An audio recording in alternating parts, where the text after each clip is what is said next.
Whew, just got power. Help my neighbor lady bring down her garage. She unlatched it, didn't know how to latch it back onto the automatic garage door opener. But yeah, it's been rough in Texas, 3 days without power, and I think this won't last all day. I think they're only giving us power for a few hours. But yeah, it's been tough, and that's one thing that's good about, what I've been doing is getting myself prepared, because I know in certain situations, if it gets really hard, I start to get chest pains and body pains. If it gets too cold, I start to have the same issues. Also probably because of the fibromyalgia, when I'm uncomfortable, it flares up, and probably peripheral neuropathy because I get issues with my fingers and hands on my feet and my hands.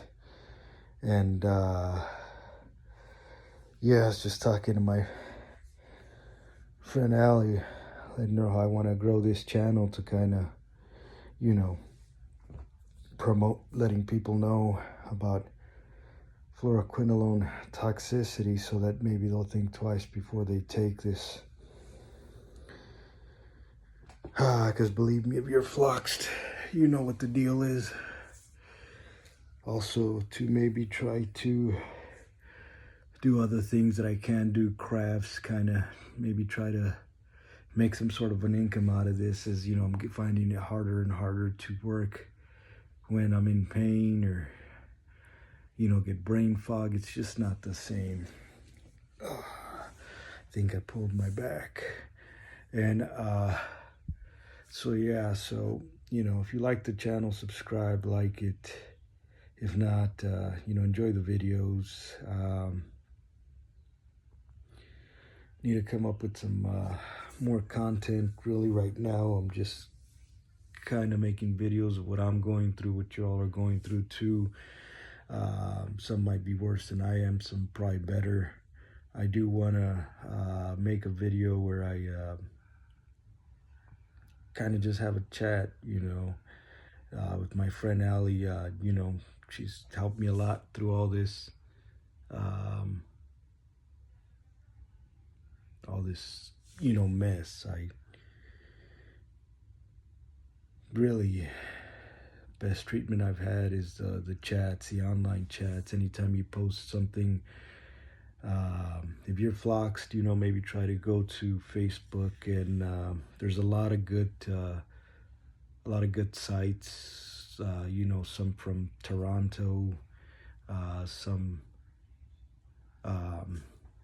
just a lot of different fluoroquinolone chat groups. The first one I ever went to was a 24/7 fluoroquinolone chat group. It helped me a lot because first it showed me that I wasn't crazy.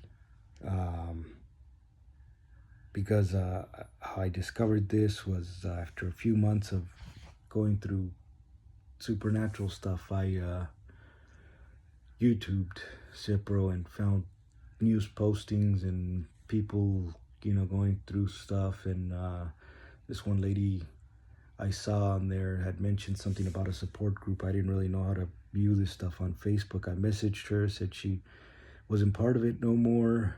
She was Floxed, but she wasn't part of it no more. And she didn't really remember the name of the group, which kind of sucked. But then I started looking, and I found that one, and it helped a lot. She was making a video about that medicine that calms you down with panic attacks, just saying how it was bad for your liver, especially if you're Floxed. And she, I think, messaged me not to take it. She has a book. I gotta remember what the lady's name is. But that really helped me, and that got me onto the 24/7 chat. And a lot of times I can't sleep. Back then it was crazy. I was a mess. And at least 2-3 in the morning, if I needed a chat, there was always somebody there. There's a lot of support groups, so don't just join one, join all of them. And that's helped me a lot. I met my friend, and she was there a lot when I needed her, asking her questions, giving me advice. And really blessing, because without that, of course, there was other factors that helped me, kind of kind of get through things. I mean, I'm still going through a lot of crap, but I kind of have a routine. If something happens, I can do certain things that make me feel better. One of them is staying up because I don't like to go to sleep with pain or feeling really, really sick. And I can't go to sleep, and I don't want to take medicine because if it's, I want to see it through. Um, I do I am trying some medicines, which I will go over in later videos. Another big help was my brother. He's one of the only ones that believed me and has helped me a lot. Um, and, you know, just the will to live, I mean, there were some dark times, but I love to live. I mean, if you're struggling and haven't given up, you're going to try to find more solutions. And right now, I'm just trying to set myself up. I'm preparing for a lot of things.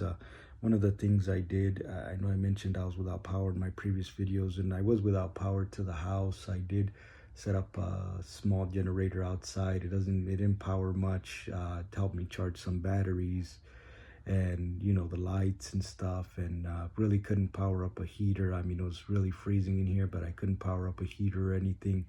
But these are things that I need because being Floxed is different. Sometimes, earlier, I got on my knees and I told my wife, I had a really bad pain here and it just wouldn't go away, and it got worse. It got to the point where I was getting heated, feeling really bad. And I was like, man, do I need to go to the ER? Emergency room probably not open, probably no way to get there anyways. And I had to calm myself down and walk and walk and walk, and it finally went away. But it was one of those bad feelings, you get, but I'm used to it. That's why I can calm myself down now. And before, it's like every bad thing that happened, I thought I was going to die. And that's one thing you should, if you're Floxed and you haven't been Floxed for long, try to anticipate things that can happen if the power goes out, if it, if anything, if something happens, try to find somewhere where you can go. Try to always have somebody around that you trust. For me, it's hard because I still gotta try to keep up with everything. And before this happened, I no question everything was easy, but now everything is super hard. So every little advantage you get really helps. But yeah, neighbor asked me for help. I'm always helping people, but and she's a great person now. If I need her, I'm sure she'll help me. But a lot of times people you help will be the last ones there to help you. But I'm a great believer of the great one upstairs, so I don't really expect too much in return. It's one of the things that I used to love to do, is working with my hands. I still try to do some small things, but now I gotta be careful because I can't always do everything anymore. It's hard focusing on things, when I first got Floxed, I tried doing it again and I just couldn't concentrate, and I would go crazy because I would lose my train of thought. I'd be in pain. I'd be too weak. I mean, it was crazy how weak I was. I mean, this stuff deteriorates your body, and I still kind of am. But mainly right now, my issue is the pain and the fatigue and the feeling sick all the time. But yeah, so just thought I'd give you guys an update. I got power probably for a couple of hours. They say it might be another few days till we permanently get power, and things are just going crazy. There's no gas, there's no propane, there's no wood, there's no food. I mean, if you see pictures of the supermarkets out here, Walmarts and Kroger's, the shelves are empty. The only thing that's around is beer. When I went earlier yesterday, there was still a little bit left. I got a few things. Yeah.